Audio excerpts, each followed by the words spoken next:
कुछ बाउंड्रीज हैं, ये एक स्ट्रॉन्ग लड़की है, अगर ये मैं एतमाद रखने वाली अगर मैं लड़की इन है। सबको एक वर्ड में समोती हूँ तो थोड़ा सा रिजर्व रहना ज़रूरी है एक औरत के लिए। एग्जैक्टली। बिल्कुल ही डोर मैट नहीं बन जाना, चाहे वो ऑफिस में काम करती हो, चाहे वो स्कूल या यूनिवर्सिटी या कहीं। थोड़ा सा एक रिजर्व रहना उसकी एक ज़रूरत है। बिल्कुल। अगर वो घर से निकली है Yes. तो वो उसकी सिक्योरिटी के लिए बेहतर है, चाहे वो उसके क्लास फेलोज हों।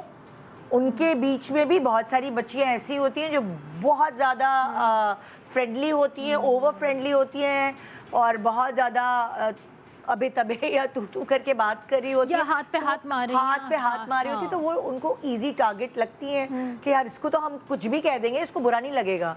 लेकिन अगर वो लड़की जो थोड़ा सा लिए दिए रहती है, अगर हमने उसको कुछ भी कहने की कोशिश की तो वहाँ से चमाट भी आ सकता है। Exactly. वो वाली चीज़ है ना। अच्छा, मैं एक थोड़ा सा इसमें ऐड करूँगी कि मेरा जो है बिजनेस है और उससे पहले मैं शोबिज़ में थी, तो मैं हमेशा बहुत एम्बिशियस थी और पढ़ाई लिखाई में भी बहुत ज़्यादा था कि मुझे हमेशा ना आगे बढ़ना है बहुत ज़िंदगी में। तो कुछ चीज़ें हमारी सोसाइटी में ऐसी हैं कि वो अभी भी पावर जो है ज़्यादातर मर्दों के पास है, ठीक है। तो हम ये लड़कियों को कह सकते हैं कि आप रिजर्व्ड रहें और आप किसी से अकेले ना मिलें। कभी कभी ऐसा होता है कि आपको अकेले, अब जैसे मुझे ऑडिशन के लिए जाना है, ठीक है, जब मैं नई नई शोबिज़ में आई थी, या जैसे मेरी बिज़नेस में कभी कभी दूसरे बिजनेसमैन के साथ मीटिंग होती है, राइट।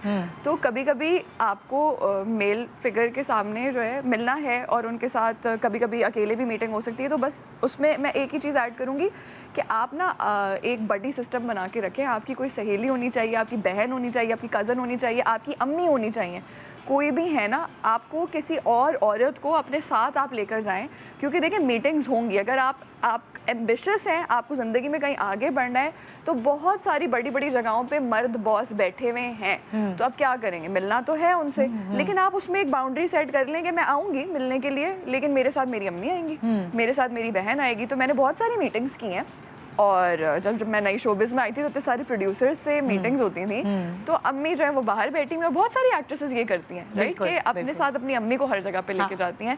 शूट से भी अगर आपकी छोटी उम्र है तो आपने, और ये मैं माओ से कहूँगी कि प्लीज़ आपको ये काम करना पड़ेगा। अच्छा, एक और बहुत इंपॉर्टेंट बात, तुम्हारी ही बात से मैं कहूँगी, आपके बहुत सारे साथी आप पे हंसेंगे कि हाँ देखो अम्मी के साथ आई हुई है, ये वो है।